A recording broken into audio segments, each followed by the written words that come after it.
नमस्कार, डेली 24 भारत देख रहे हैं आप। मैं हूं आपके साथ साहिल धुलिया। बुलेटिन की शुरुआत करते हैं। भोपाल के लाल परेड ग्राउंड में मुख्यमंत्री डॉक्टर मोहन यादव आज 11वें अंतर्राष्ट्रीय वन मेले का उद्घाटन करेंगे।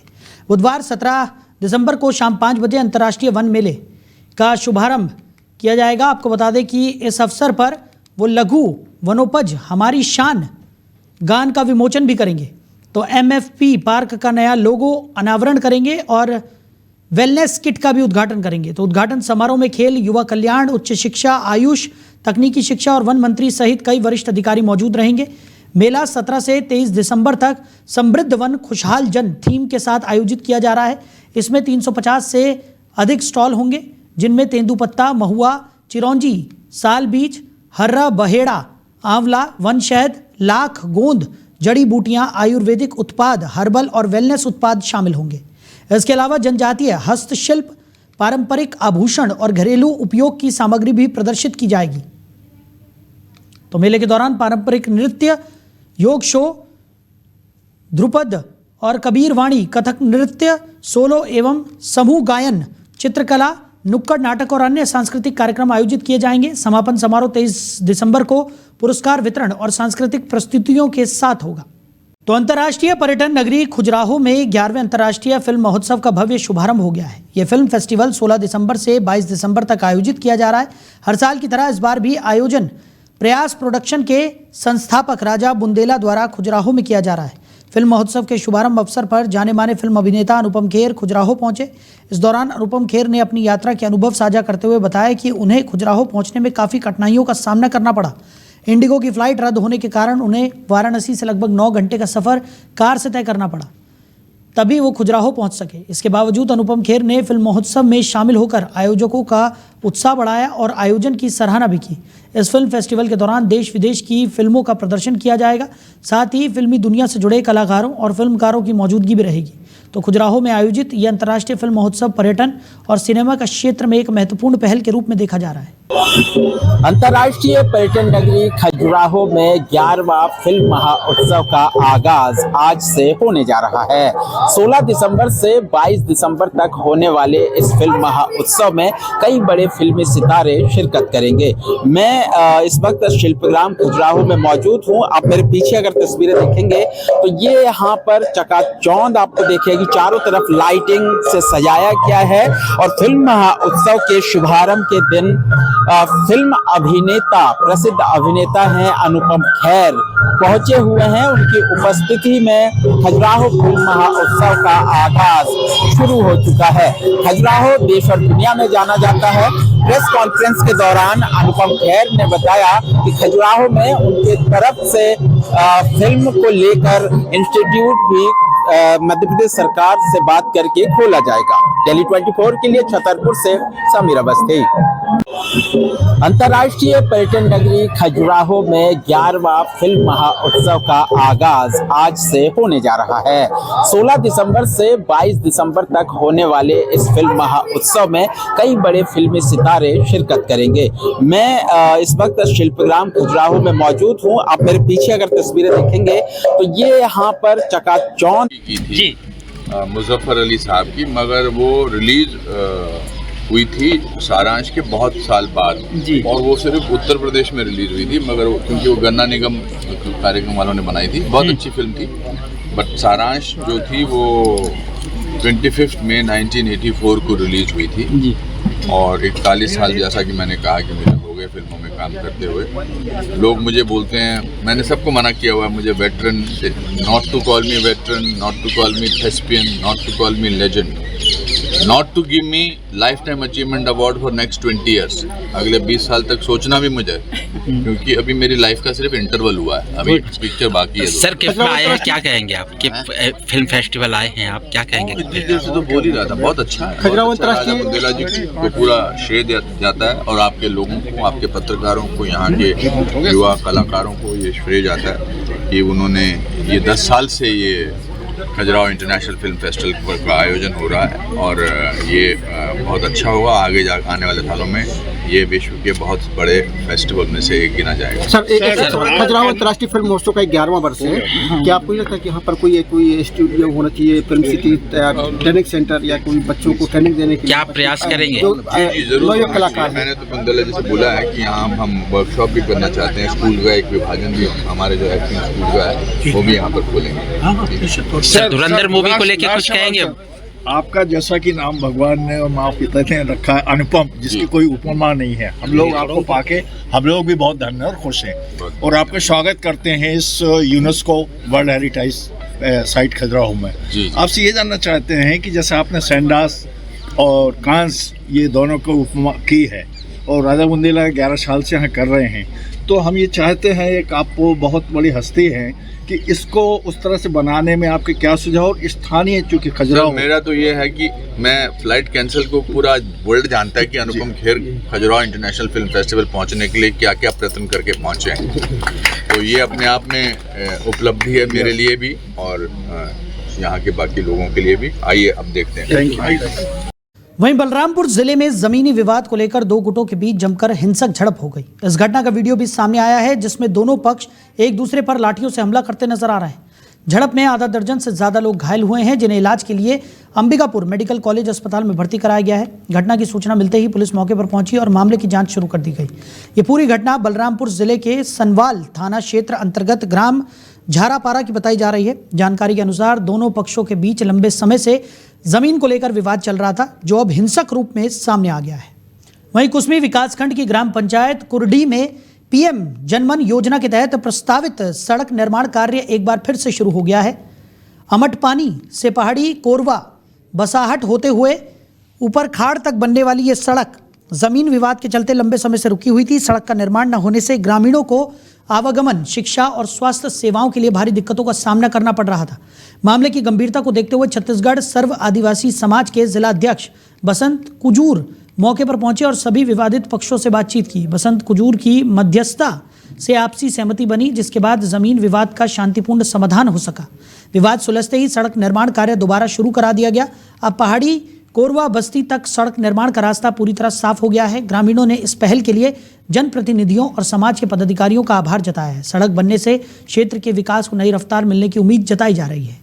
उधर बीजापुर जिले से लगभग 35 किलोमीटर अंदर अवपल्ली ब्लॉक से लगे गांव इलमेड़ी स्थित बालक छात्रावास कोटा कैबिन में शिक्षकों की भारी कमी सामने आई है। छात्रावास में पढ़ने वाले बच्चों का कहना है कि यहाँ कक्षा 8वीं तक की पढ़ाई होती है लेकिन शिक्षकों की संख्या बेहद कम है। बच्चों के अनुसार कुल 4 शिक्षक हैं और जब ये चारों अलग अलग कक्षाओं में पढ़ाने जाते हैं तो बाकी कक्षाएं खाली रह जाती हैं। इस वजह से विद्यार्थियों की पढ़ाई नियमित और व्यवस्थित ढंग से नहीं हो पा रही है। हालातों को संभालने के लिए कोटा कैबिन के अधीक्षक रविवार जैसे अवकाश के दिनों में भी बच्चों को पढ़ाने की कोशिश कर रहे हैं।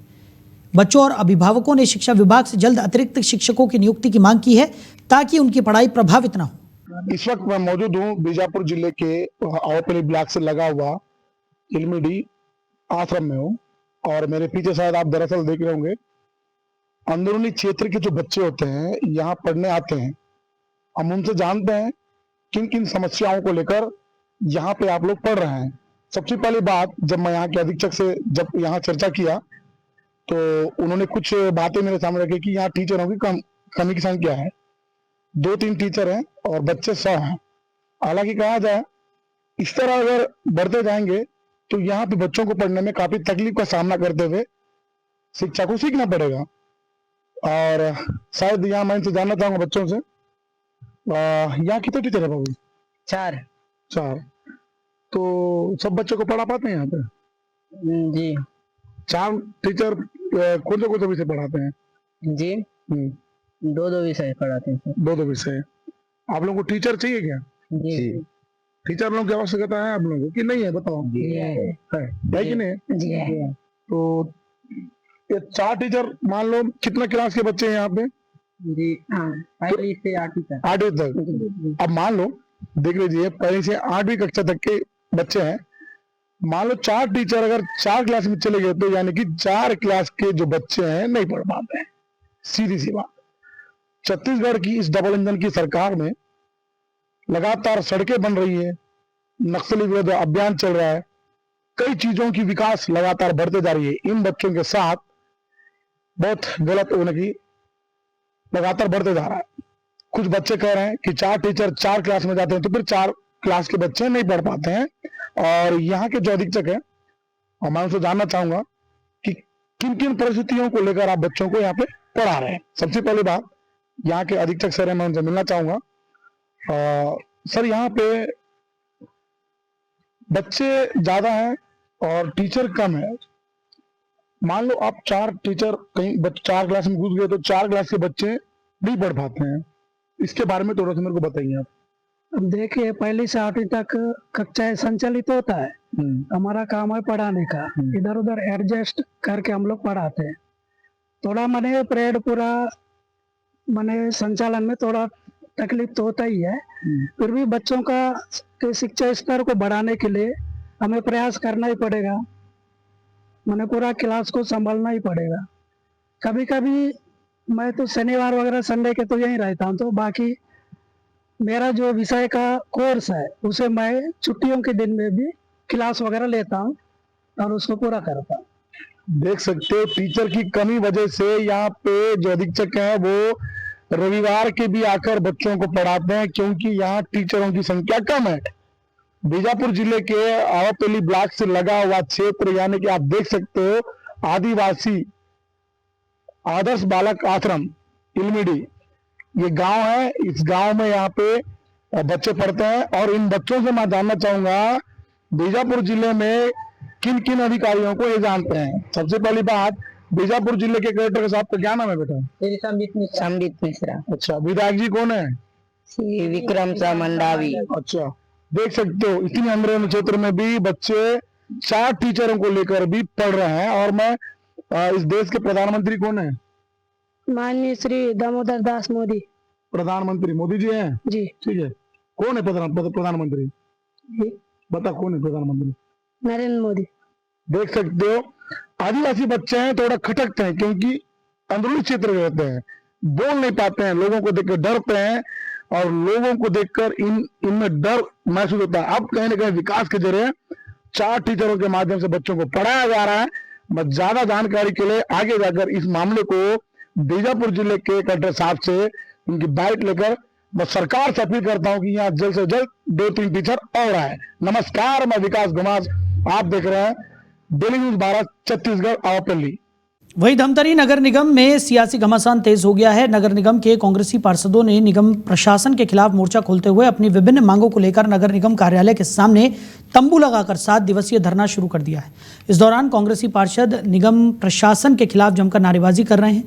कांग्रेसी पार्षदों का आरोप है कि नगर निगम की आयुक्त करीब 1 महीने से कार्यालय से गायब है, जिसके चलते निगम का पूरा कामकाज ठप पड़ा हुआ है। उन्होंने कहा कि प्रधानमंत्री आवास योजना की किश्त अब तक हितग्राहियों को नहीं मिल पाई है। वहीं शहरवासी सड़क, पानी और बिजली जैसी बुनियादी सुविधाओं की समस्याओं से जूझ रहे हैं। इसके अलावा पार्षदों ने रेलवे प्रभावितों के पुनर्वास और व्यवस्थापन का मुद्दा भी उठाया। उनका कहना है कि अब तक व्यवस्था नहीं होने के कारण सैकड़ों लोग बेघर हो गए हैं। कांग्रेसी पार्षदों ने यह भी आरोप लगाया कि नगर निगम का कार्यकाल 9 महीने पूरा हो चुका है, लेकिन अभी तक एक भी सामान्य सभा की बैठक नहीं हुई है। धरने पर बैठे पार्षदों ने मांग की है कि शहर में रुके हुए विकास कार्य तत्काल शुरू किए जाएं, निगम कर्मचारियों को समय पर वेतन दिया जाए और डीजल खरीदी में हुए कथित भ्रष्टाचार की जांच कर दोषियों पर सख्त कार्रवाई की जाए। वहीं इन आरोपों पर भाजपा पार्षदों का कहना है कि नगर निगम में विकास कार्य तेजी से चल रहे हैं। उनका आरोप है कि कांग्रेसियों के पास कोई ठोस मुद्दा नहीं है, इसलिए वो केवल राजनीतिक तमाशा कर रहे हैं। आज धरने में बैठे हैं क्योंकि जो महापौर जी हैं नगर निगम के, वो कुंभकर्ण की नींद में सो रहे हैं। उनको हम लोग जगाने के लिए आज आए हैं। नगर निगम को तो शर्म आना चाहिए। आयुक्त मैडम 9 नवंबर से गायब है, 7 बजे से बिना किसी को प्रभार दिए गायब है। और जो कर्मचारी हैं, अंदर में जो कर्मचारी हैं, उनका वेतन रोक दिए हैं, तो उनका घर कैसे चलेगा? अपने लोग तो मतलब मस्त में हैं और कर्मचारी लोग त्रस्त हो गए हैं। वैसे है, आज हमारे वार्डों में कुछ काम नहीं हो रहा है। नगर निगम सिर्फ शर्म आना चाहिए महापौर जी को, जो अपने दोनों फोटो को आजू बाजू जो टांग दिए हैं। फोटो को टांगने बस से कुछ नहीं होगा, वार्डों में काम भी करवाए। 40 वार्ड है धमतरी में और 1 रुपए का काम नहीं हुआ है। यहाँ हमको पार्षद बने 9 महीना हो गए हैं, लेकिन हमारे वार्डों में 1 रुपए का काम नहीं है। है। सिर्फ यहाँ भ्रष्टाचारी बस चल रहा है, डीजल घोटाला चल रहा है और सिर्फ मतलब जो फंड आता भी होगा उसको महापौर आयुक्त मैडम लोग द्वारा खाया जा रहा है। 40 वार्डों में 1 रुपए का काम अभी तक हम लोग नहीं किए हैं, इसी कारण धरना प्रदर्शन है, कुछ काम नहीं हो रहा है। आज 9.25 महीने की सरकार जो नींद से सोई है उसे जगाने के लिए हम कांग्रेस के विपक्ष के नेता, विपक्ष पार्षदगण और हमारे कांग्रेस पार्टी के जाबाज कार्यकर्ताओं के द्वारा शहर विकास के लिए यहाँ 7 दिवसीय धरना प्रदर्शन में बैठे हैं। निगम आज लगभग 35 दिन हो गए हैं बिना कमिश्नर के निगम संचालित हो रहे हैं। ये बड़ा दुर्भाग्य की बात है। जब भी 1 हफ्ते के लिए हमारा ये तीसरा कार्यकाल है। पहले पूर्व में कोई भी कमिश्नर जाते थे तो उसकी जगह में एक प्रभारी कमिश्नर बना के रखते थे, लेकिन आज 35 दिन हो गए कमिश्नर नहीं आ रहा है। इससे शहर का क्या इन लोग विकास कर पाएंगे? इन लोग के जो हमारे महापौर हैं, इसके जो टीम है, इन लोग के बीच में खुद ही आपसी तालमेल की कमी के अभाव में कमिश्नर मैडम के ऊपर काम के प्रेशर दबाव के कारण कमिश्नर मैडम यहाँ से छुट्टी लेके चले गई है। ये बड़ा दुर्भाग्य है। और आप देख सकते हैं प्रधानमंत्री आवास जो SNA स्पर्श योजना के तहत भुगतान हो रहा है, 1.5-2 महीने में पैसा आ रहा है, हितग्राही परेशान है, उसका अधूरा आवास योजना का काम है वो अधूरा पड़ा है, लोग इधर उधर भटक रहे हैं। वो SNA प्रक्रिया बंद करके पूर्व की भांति नगर निगम धमतरी से ही भुगतान किया जाए। पहले सभी नगरीय निकाय से भुगतान होता था और 1 हफ्ता 15 दिन में भुगतान हो जाता था, बहुत आसानी से पेमेंट मिलता था लोगों को। और शहर के मूलभूत सुविधा आज जो मेन सदर बाजार का रोड है उसमें गड्ढे हैं और पेच रिपेयरिंग करना चाहिए। आप देख सकते हैं धमतरी शहर के जितने भी नगर निगम का रोड है सभी में गड्ढे हैं, इसको जल्द से जल्द भरा जाए। और हम नवंबर का भुगतान हमारे नगर निगम के सभी कर्मचारी, प्लेसमेंट के कर्मचारी जिसे भुगतान नहीं हुआ है तो उसका भुगतान तुरंत किया जाए। ऐसे सभी मांग को लेकर आज हम लोगों ने यहाँ धरना प्रदर्शन में बैठे हैं। देखिए, ये सब बेबुनियाद आरोप हैं और कांग्रेसियों के पास कोई रोड मैप नहीं है और वो खाली हो चुके हैं और वो यहाँ पे उद्यान घूमने के लिए और धूप तापने के लिए आए। ठंड बहुत हो गई है। और बात रही विकास की, इससे पहले कांग्रेस की 5 साल सरकार रही, हमने विपक्ष की अहम भूमिका निभाई। इनके जो 7 सूत्री मांग है, पहली मांग है कि नगर निगम में अधिकारी कर्मचारियों को वेतन नहीं दिया जा रहा है। मैं आपको बता देना चाहूंगा 8 माह पहले जब इनकी सरकार थी तो अधिकारी कर्मचारी वेतन को लेकर धरने पे बैठते थे। इन 8 महीनों में हर माह वेतन दिया गया है। आदरणीय महापौर रामू रोरा जी के नेतृत्व में एक नई धमतरी देखने को मिल रही है। और बात आई प्रधानमंत्री आवास को लेकर, ये बात कर रहे हैं। मैं इनसे पूछना चाहूंगा कि 5 साल में इन्होंने कितने प्रधानमंत्री आवास स्वीकृत किए हैं? इनके पास डाटा नहीं है। और हमारे 8 महीने में हमने 800 मकान स्वीकृत किए हैं और 2.0 में कुछ चीजें संशोधित हुई हैं।